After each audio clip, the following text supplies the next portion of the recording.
Staying on news from the country, Afghanistan should bring more political reforms and try to crack down on corruption in exchange for continued international aid, the NATO has said. A report.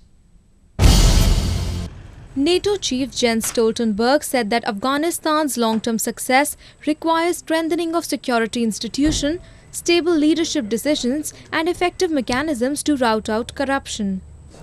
Stoltenberg, who was on a two-day visit to Afghanistan, said the more progress is made, the coalition partners will more likely commit to continued funding and troops.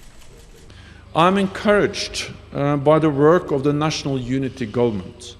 But as the President and I discussed, Afghan's long-term success requires further reform. This means stronger security institutions, stable leadership positions and effective mechanisms to root out corruption. The NATO officials are going to meet in Warsaw in July to decide upon the funding for 2018 through 2020 and other issues such as increasing foreign troop levels in the country.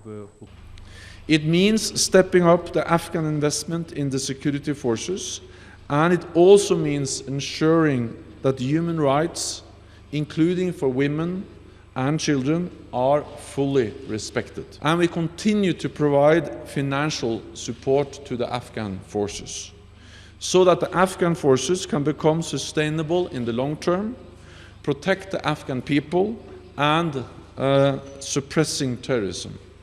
Stoltenberg's views were welcomed by Afghan President Ashraf Ghani, who quickly added that the reforms should not be imposed on them from outside. The Afghan public, in every single way, is asking for reform. So reforms are not imposed upon us from outside.